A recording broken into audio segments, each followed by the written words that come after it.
OJK sudah mengkampanyekan yang namanya pinjaman online legal, itu kita sebut sekarang sebagai pindar, yaitu pinjaman daring. Sedangkan yang tidak legal kita sebut sebagai pinjol, pinjaman online. Ya, kita samakan dulu persepsinya. Nah, pinjaman daring yang legal itu jumlahnya ada 96 perusahaan di Indonesia. Sementara berapa banyak yang ilegal? OJK bersama Satgas pastinya sudah menutup 1.136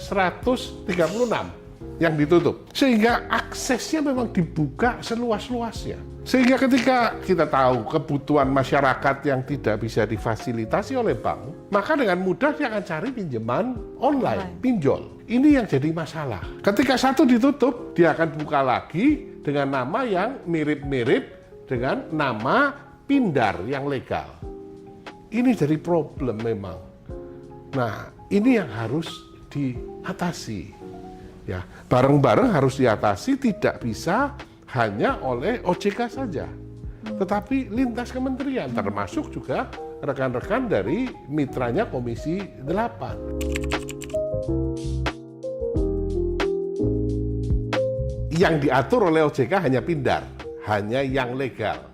Kalau yang ilegal tentu tidak diatur, wujudnya aja tidak jelas. OJK mengeluarkan POJK nomor 40 tahun 2024. Ini ngatur nih. Termasuk ngatur ya usia minimum yang boleh pinjam. Ya, yaitu 18 tahun. Pendapatan minimum orang yang boleh pinjam 3 juta rupiah ini diatur. Termasuk perusahaannya yang memberikan pinjaman juga diatur. Modal minimumnya harus berapa. Masyarakat tahunya mana? Ini legal atau ini ilegal? Oh, gampang sekali sebenarnya. Nomor 1 adalah telepon 157 atau WA 081 157 157 157. Kita cek di sana. Apakah legal atau tidak legal? Itu cara mengecek legalitas yang pertama. Cara yang lain adalah ketika kita apply, ya, yang diminta itu apa? Foto diri dan KTP.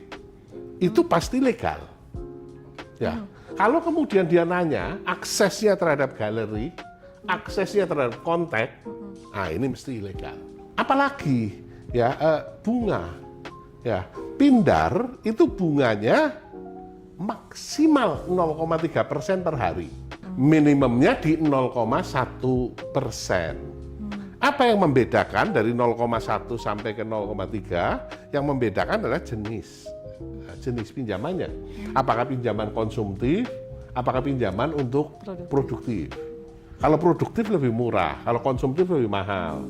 Tenornya kurang dari 6 bulan atau lebih dari 6 bulan. Ya. Dari situ akan kelihatan, oh ya ini lu ngawuran, ini yang legal. Ya. Kemudian juga dijelaskan, hal ini dijelaskan dengan baik di pindar yang legal. Sementara di pinjol tentu hal ini tidak dijelaskan, bahkan disembunyikan. Bunganya itu gila-gilaan, apalagi nanti ada dendanya. Ya, banyak orang terlibat pinjam 800.000. Ya, minggu depan udah dia membayar 1,8. Iya, 2 kali lipat. Apa ini? Ya. Nah, maka hindari pinjol yang ilegal.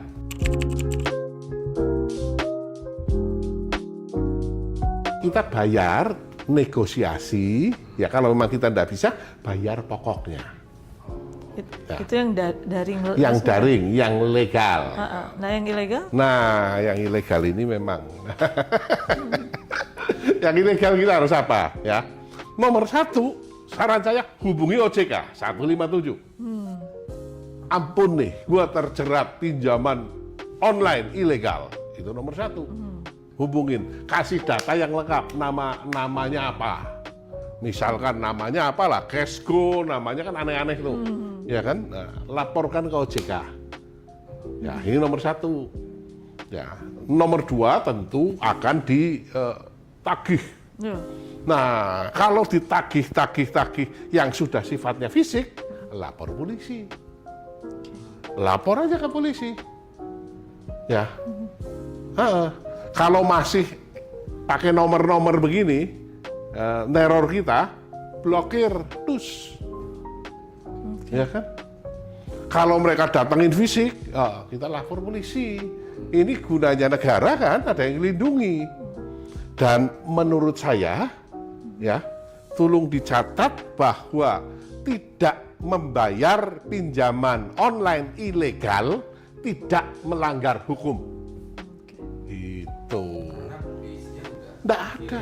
Ilegal, iya. Jadi kalau kita tidak bayar pinjaman online ilegal tidak melanggar hukum. Ya, ini sekaligus untuk memberi pelajaran kepada penyelenggara pinjaman-pinjaman yang ilegal.